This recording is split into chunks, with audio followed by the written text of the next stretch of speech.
Juana de la Merced Trinidad, más conocida como Juana Saltitopa, nació en el año 1815 en Jamo, La Vega. Fue una mujer militar y activista, ruda en sus gestos y sus acciones. Era muy extrovertida y enérgica y le gustaba trepar los árboles, por lo que fue apodada Saltitopa. Tuvo una destacada participación en la guerra por la independencia dominicana, específicamente en la batalla del 30 de marzo de 1844 en Santiago de los Caballeros, donde se desempeñó como aguadora, transportando agua para las necesidades de las tropas dominicanas y refrescar los cañones. También realizó labores como enfermera, alentando a los combatientes dominicanos. Su actitud de arrojo y valentía le ganó el apodo de la Coronela. Fue asesinada en combate camino a Santiago alrededor de 1860.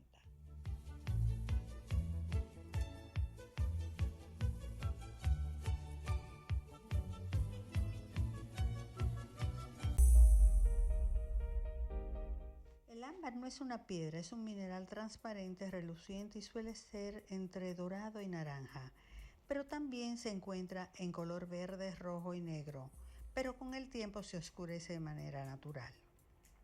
Si se pone en contacto directo con el fuego, se enciende de inmediato y su dureza es similar al oro y la plata, aunque menos duro que el hierro y otros minerales. Por esta razón, los talleres utilizan las sierras de bardas. El ámbar de República Dominicana se originaba en Himenea, una especie extinta de árboles tropicales de hojas anchas de la familia de las leguminosas, cuyo pariente más cercano todavía se encuentra en el este de África. Sin embargo, en el Caribe, en América Central y Suramérica, crece todavía otro pariente de esta especie antigua llamada algarroba. El ámbar de República Dominicana es renombrado por la diversidad de las inclusiones que contiene de ambarinos. Científicos y colectores lo valoran igualmente por los 3 tesoros raros, que son los escorpiones, los lagartos y las ranas. Probablemente de 30 a 40 escorpiones, 10 a 20 lagartos y 8 a 9 ranas se han encontrado a nivel mundial. Otra particularidad del ámbar dominicano es que tiende a presentarse en numerosos colores, muy brillantes y con una variedad de tonalidades muy hermosas. Varios factores influyeron en la determinación del color de cada piedra. Algunos posibles factores son el tipo de árbol productor de la resina, la composición de la resina, su tiempo y condiciones de fosilización, la presencia de elementos naturales, tanto orgánicos o inorgánicos, los diferentes niveles de temperatura y presión existentes en los estratos ambaríficos. El ámbar está compuesto principalmente por carbono, hidrógeno y oxígeno. Se trata de la resina fosilizada de árboles que crecieron hace millones de años. Se forma de una resina vegetal residual de algunos árboles que existieron hace 25 a 40 millones de años y que con el tiempo sufrió un proceso de fosilización, formando masas irregulares y extensas dentro de los estratos de arenisca y pizarras arcillosas de la edad terciaria. Los árboles producían la resina como una protección contra enfermedades e infestaciones de insectos. Cuando la corteza de un árbol era herida debido a rotura o a un ataque de escarabajos de madera u otros insectos o por otras razones. Por esta razón suele contener insectos y plantas perfectamente conservados que quedaron atrapados en la pegajosa resina antes de su fosilización. Después de exudar al exterior, la resina se endurecía en sedimentos húmedos tal como la arcilla y arena que se formaban en el fondo de las lagunas y deltas de ríos y se conservaba en la costa de la tierra por milenios. En Europa, el ámbar se forma a partir de la resina del Pinus sucinifera, en tanto que en América proviene de la leguminosa Hymenaea courbaril, conocida en Chiapas, México como guapinol y en Nicaragua y República Dominicana como algarrobo, perteneciente del periodo geológico terciario. Aunque el ámbar se encuentra en muchos lugares del mundo, solo 20 depósitos de cantidades mayores se encuentran alrededor del mundo y principalmente en Europa Oriental, en México y en República Dominicana. La mayor parte del ámbar dominicano se encuentra en la parte de la cordillera septentrional que se encuentra entre Santiago y Puerto Plata, pudiéndose distinguir dos distritos. La extracción del ámbar se realiza principalmente de dos formas, a cielo abierto y de manera subterránea. Las minas son túneles de tiro y están abiertas en escarpadas laderas. Los hombres van excavando el cerro hasta encontrar la capa de carbón que contiene el corazón del ámbar, para lo cual perforan hoyos por donde algunas veces entran arrastrándose. La historia y las creencias y usos antiguos del ámbar dice que la piedra más antigua del ámbar descubierta por el hombre fue en el área de Ganover, en Germania. Esto ocurrió hace aproximadamente 30.000 años. Desde la antigüedad ha sido un material muy apreciado. Ya los fenicios trocaban el ámbar como una mercancía de primera importancia con los pueblos bálticos antiguos.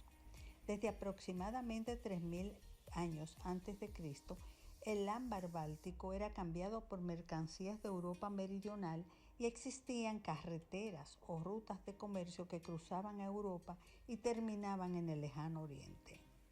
Alrededor de 58 años antes de Cristo, el emperador romano Nerón enviaba a un caballero romano en una búsqueda de este oro del norte y traía cientos de libras de ámbar a Roma.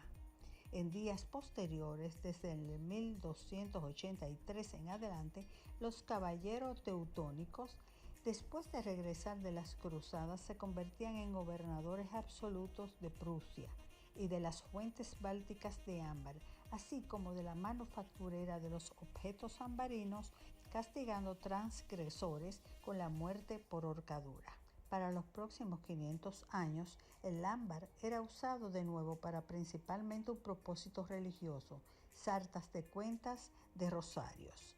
A los romanos les gustaban mucho las joyas de ámbar y establecieron rutas de comercio de este material que cruzaban Europa hasta el mar Báltico, la principal zona de origen. En Latinoamérica el ámbar se consideraba como una piedra benéfica en algunas culturas indígenas, donde sus niños lo usaban para protegerse de las enfermedades y los malos espíritus.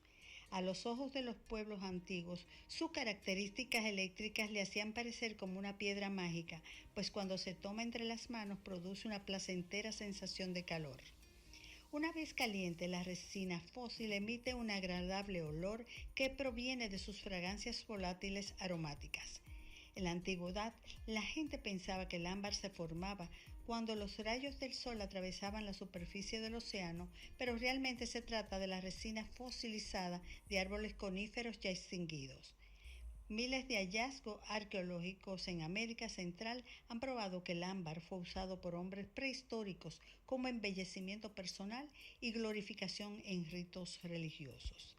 Una excavación arqueológica se encontró en un centro de ámbar tallado que existió 3.000 años antes de Cristo, hoy en Lituania. Alrededor de 1600 años antes de Cristo, los antiguos griegos, quienes estaban fascinados por el ámbar, pensaron que el ámbar se formaba cuando las lágrimas de la diosa del río caían al agua. La Odisea describe un collar de ámbar que pertenecía a un distinguido mercader fenicio. Para los griegos, el ámbar fue un importante objeto de intercambio, el cual fue llevado a naciones del Mediterráneo.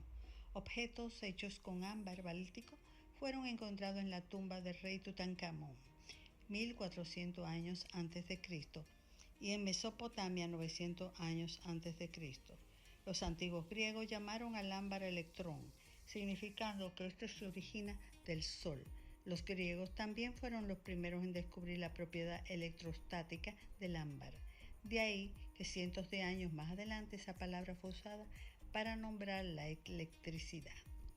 Dentro de sus propiedades está, a través de la historia, la gente ha creído que el ámbar tiene propiedades curativas. Los alquimistas egipcios le atribuían un valor religioso y médico. Sus propiedades más destacadas son: medicinalmente revitalizaría el organismo, así como el órgano del cuerpo sobre el que se coloque, mejorando notablemente su función.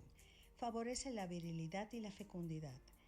En forma de collar, ofrece excelentes resultados contra el bocio, las paperas, todo tipo de enfermedades de los oídos y la garganta, especialmente el asma y la tosferina. Por esto se es común ponerle collares de ámbar a los bebés y niños. Amplifica extraordinariamente la energía de las formas de pensamiento y de las omisiones mentales. Preserva de las pérdidas por fuego o agua. En el Tíbet, los iniciados la emplean para atraer las vibraciones positivas y la buena suerte. Se dice que convierte en realidad los buenos sueños o deseos, ya sean referentes al amor, la salud o el trabajo.